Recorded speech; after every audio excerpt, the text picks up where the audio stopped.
এখন ড্রোনটা যে ফ্লাই করলাম, এটা হচ্ছে আমাদের গ্রামের বাড়ি। তো ড্রোনের যে শটগুলো, এগুলো আসলে অ্যাকচুয়ালি আমার কাছে যা মনে হয় যে গ্রামের শটগুলো সবচেয়ে সুন্দর হয়। কারণ ড্রোন যখন উপরে ওঠে তখন পরিবেশটা কিন্তু ন্যাচারাল, একদম সবুজ সমারোহ, এরকম কিন্তু অনেক সুন্দর লাগে।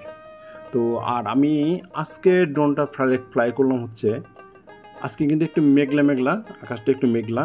আর আমার যে ড্রোন মিনি 4 প্রো, এটা হচ্ছে সর্বোচ্চ হাফ কিলো উপরে ওঠে।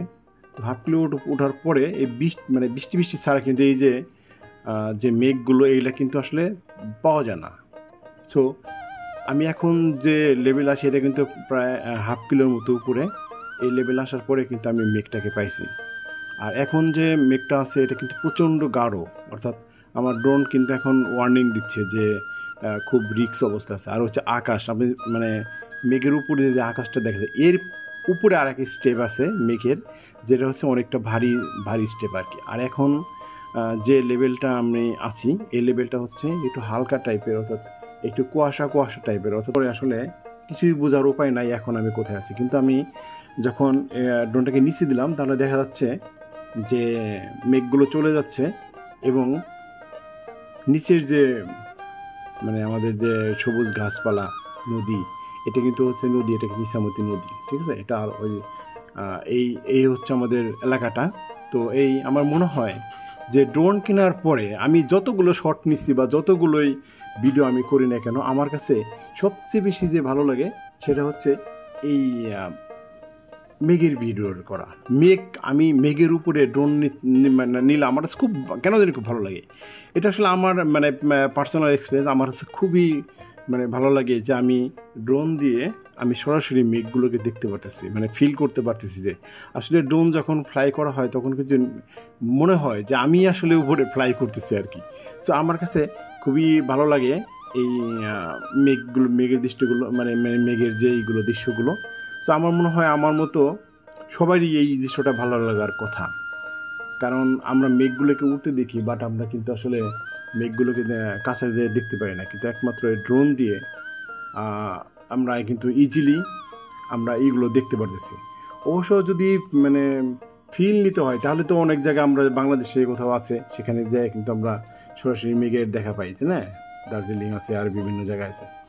তো আমরা এই যে এখন যে ফ্লাইং অবস্থায় আছি, দেখছেন, এখন কিন্তু খুব গাঢ়, প্রচণ্ড বাতাস। আমাকে কিন্তু ড্রোন ওয়ার্নিং দিচ্ছে যে এখন প্রচুর উপরে প্রচুর বাতাস, ড্রোন নামাতে বলতেছে আর কি।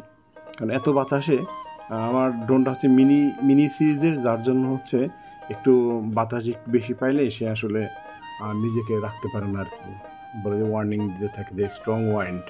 তো এই অবস্থার ভিতরে তো তারপরেও ভালো লাগে, এই জন্য মাঝে ফ্লাই করি। যদি বা অনেকে বলে রিস্ক আছে, কারণ হচ্ছে যদি গাঢ় মেঘের ভিতরে যে কখনো চলে যায়, তাহলে এখন আমি ড্রোনটাকে নিচে নামে আনতেছি।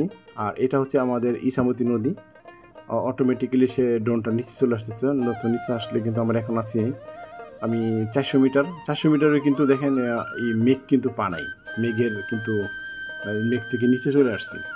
তো এই হলো অবস্থা আর কি। আর মেঘলা মেঘলা অবস্থায় বৃষ্টিও চলে আসতে পারে, বেশিক্ষণ ফ্লাই করা আসলে ঠিক না, কারণ বৃষ্টি আসলে কিন্তু ড্রোন শেষ, কোনো চলবে না এখানে। কারণ হালকা বৃষ্টিতে হয়তো একটা ফোটা পড়লে প্রবলেম হয় না, কিন্তু ম্যাক্সিমাম ক্ষেত্রে আসলে ড্রোনগুলো কিন্তু ক্র্যাশ করতে পারে। তো এই হলো অবস্থা। এখন আমি যদি ডাউনে চলে আসি, এখন কিন্তু মেঘ থেকে দূরে চলে আসছি।